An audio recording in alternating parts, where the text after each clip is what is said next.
हम सभी चाहते हैं कि हमारा काम कुछ इस तरह से हो जिससे समय कम लगे और हमारे बहुत ज़्यादा पैसे भी खर्चा ना हो। नमस्ते दोस्तों, मैं हूँ छाया और आपके अपने चैनल छाया रसोई में एक बार फिर से आपका बहुत बहुत स्वागत है। दोस्तों, आज मैं फिर से आपके लिए कुछ छोटे छोटे टिप्स एंड ट्रिक्स लेकर आई हूँ जिसको अपनाकर आप अपने रोज़मर्रा के काम को काफ़ी आसान बना सकती हैं। और सबसे अच्छी बात है कि इसमें आपका एक भी रुपया लगने वाला नहीं है। तो दोस्तों, हमेशा की तरह वीडियो देखने से पहले कमेंट बॉक्स में लिखकर ज़रूर बताइएगा कि इस चैनल की वीडियोस आप किस शहर या फिर किस गांव से देख रहे हैं।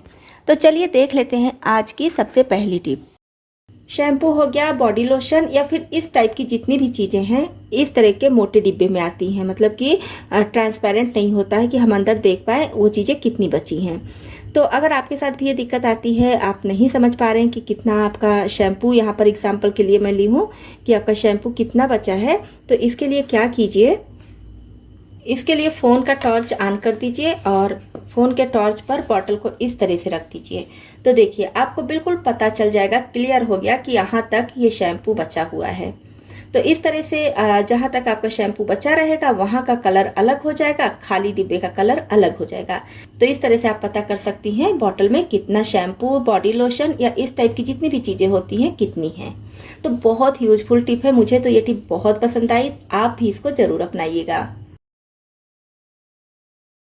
नेक्स्ट टिप है हमारी कैंडल को लेकर। अभी गर्मियाँ आ गई हैं तो गर्मियों में लाइट बहुत ज़्यादा जाती है और जिसकी वजह से कभी कभी इन्वर्टर भी डिस्चार्ज हो जाता है, तो हमें कैंडल घर में रखना पड़ता है।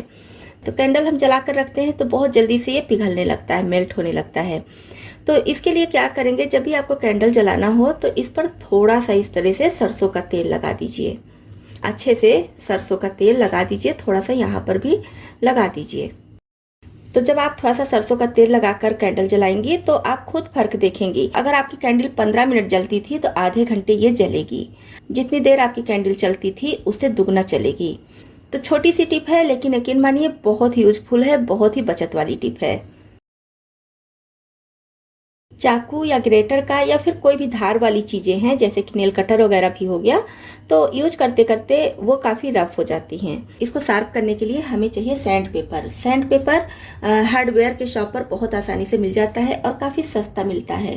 तो आप थोड़ा सा लेकर रख लीजिए इन सब चीज़ों के लिए, और इससे हम इसको शार्प करेंगे। इसको इधर सीधे साइड से नहीं चलाना है, यानी कि जिधर से हम कोई चीज़ ग्रेट करते हैं उधर से नहीं चलाएंगे, इस तरफ से इसको उल्टे साइड से चलाएंगे। तो ज़्यादा नहीं, बस आप 3 से 4 बार इधर से उधर से करेंगी और आप देखेंगी आपका ग्रेटर काफ़ी शार्प हो गया है। साथ ही साथ चाकू भी इसी तरह से आप शार्प कर सकती हैं। नेल कटर या जो भी चीज़ें आपको लगे कि इसको शार्प करने की ज़रूरत है, बहुत आसानी से शार्प कर सकती हैं। हर किचन के लिए, हर घर के लिए ये टिप बहुत यूजफुल है, क्योंकि मार्केट में इसको जब हम शार्प कराते हैं तो काफ़ी महंगा भी पड़ता है और कुछ कुछ दिनों पर हमें इसकी ज़रूरत पड़ ही जाती है। कुछ कुछ दिनों पर इसका धार रफ हो ही जाता है तो जल्दी जल्दी शार्प कराना पड़ता है। तो बस जब भी आपको थोड़ा सा ये रफ लगे, अच्छे से काम नहीं करे, तो सैंड पेपर के टुकड़े से इसको इस तरह से शार्प कर लीजिए। इस तरह के फ्रूट बास्केट हम सभी के घरों में होते हैं और साथ ही साथ ये जाली भी होती है फ्रूट को ढकने के लिए। कभी कभी हमें ऐसा होता है कि बाहर जाना होता है जिसकी वजह से हम फ्रूट नहीं खरीद पाते हैं, या कभी कभी ऐसे ही नहीं खरीद पाए हैं, या फिर एक्स्ट्रा बास्केट है, हम दूसरे बास्केट में फ्रूट रखे हैं और कुछ बास्केट बची हुई हैं। तो जब हम इसको ऐसे ही टेबल पर या फिर किचन में मेज पर कहीं भी रख देते हैं तो अच्छा नहीं लगता है। तो इसको रखने का बहुत अच्छा तरीका मैं आपको बता रही हूँ। जब भी आपके घर में इस तरह से बास्केट या फिर फ्रूट वाली जाली खाली हो जाए तब आप इसको बहुत अच्छे से रख सकती हैं, जिससे ये देखने में भी अच्छा लगेगा और एक जगह सब ऑर्गेनाइज भी रहेगा। तो यहाँ पर देखिए 2 बास्केट है और एक ये जाली है। इसी के साथ में मैं एक और भी मेरे पास ये नेट है, इसको मैं बनाई थी, आपके साथ इसका वीडियो शेयर कर चुकी हूँ। तो इसको भी इसी में लगा दे रही हूँ, क्योंकि इधर उधर पड़े पड़े ये भी ख़राब होने लगता है। तो इसको भी इसी में मैं फिट कर दे रही हूँ।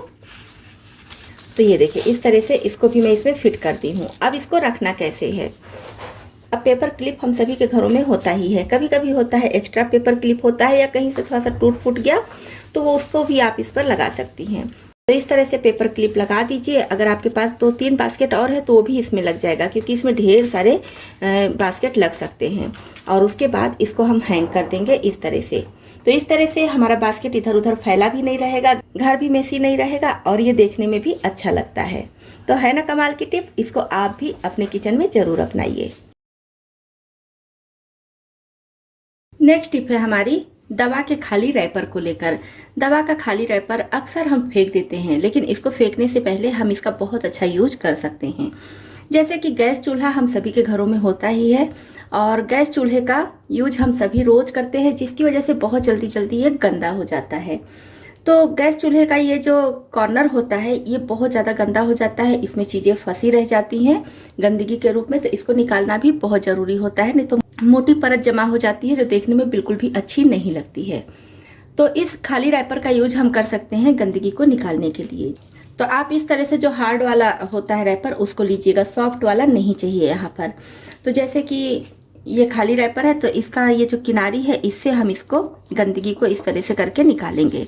वैसे तो हम ये काम चाकू से या फिर चम्मच से भी कर सकते हैं, लेकिन तब क्या होता है कि गैस चूल्हे का ये जो स्लैब होता है, जो ब्लैक भाग होता है या अलग अलग कलर का आता है, तो इसके खराब होने का डर होता है। और जब हम इससे निकालेंगे तो कोई भी नुकसान नहीं होगा, सारी गंदगी आसानी से निकल आएगी। ये देखिए, आपको दिख रही होगी कैसे निकल रही है गंदगी। ये देखिए कितनी ढेर सारी गंदगी इसमें से निकलती है। तो इस तरह से जब भी आप गैस चूल्हे की सफाई कीजिए तो दवा के खाली रैपर से इसकी किनारी को भी जरूर साफ कर दीजिए। इसमें बहुत सारी गंदगी होती है जो हमें दिखती नहीं है, और जब दिखती है तब तक काफी मोटी परत जमा हो जाती है, जिसको साफ करना काफी मुश्किल होता है। इसमें जम्स भी होते हैं, साथ ही साथ देखने में भी अच्छा नहीं लगता है। नेक्स्ट टिप है हमारी आटे को लेकर। जैसे हम कभी कभी कुछ दिनों के लिए बाहर चले जाते हैं, अभी छुट्टियां थी तो छुट्टियों में खासकर ज़्यादातर लोग कहीं घूमने टहलने चले जाते हैं। तो उस समय अगर घर में आटा रखा है तो आटा बहुत जल्दी खराब होने लगता है, उसमें छोटे छोटे कीड़े पड़ जाते हैं या फिर जाले पड़ जाते हैं। और ये टिप हर तरह के आटे पर काम करेगी। जैसे कि ये है जौ का आटा, तो आप जौ का आटा हो, गेहूं का हो, मिक्स हो, कोई भी आटा हो, यहाँ तक कि बेसन है आपके पास ज़्यादा मात्रा में, तो बेसन पर भी ये टिप काम करेगी। हींग ले लीजिए, हींग हम सभी के घरों में होता ही है। तो हींग को देखिए थोड़ा सा मैं फाड़ती हूँ इसके रैपर को। आप चाहे तो पूरा रैपर निकाल दीजिए, लेकिन मैं पूरा नहीं निकालती हूँ, थोड़ा सा इस तरह से फाड़ती हूँ। अब इसको आटे के बीच में इस तरह से रख देंगे। अब इस आटे के कंटेनर को हमें नॉर्मल जगह पर रखना है, मतलब कि जहाँ पर कहीं कहीं होता है ना कि नमी होती है, सीलन हो जाता है, वैसी जगह पर नहीं रखना है। फिर आप इस आटे को रख सकती हैं पूरे 1 महीने के लिए। आपके आटे में ना तो कीड़े लगेंगे और ना ही जाले लगेंगे। तो आटा स्टोर करने का सबसे अच्छा तरीका है, सबसे आसान तरीका है। आपके घर में भी ज़्यादा मात्रा में आटा आ जाता है, मिक्स हो, जौ का हो या फिर बेसन हो या फिर गेहूं का आटा, कोई भी आटा हो, इस टिप को जरूर अपनाइए। ये टिप बहुत बढ़िया काम करती है। तो दोस्तों, आपको इसमें से कौन सी टिप ज़्यादा पसंद आई और कौन सी पहले से पता थी, कमेंट बॉक्स में लिखकर जरूर बताइएगा। इसी तरह से और भी ज़्यादा यूजफुल टिप्स एंड ट्रिक्स देखने के लिए, और अगर आप चैनल पर नए आए हैं तो हमारी यूट्यूब फैमिली में शामिल होने के लिए इस चैनल को सब्सक्राइब भी कर लीजिएगा।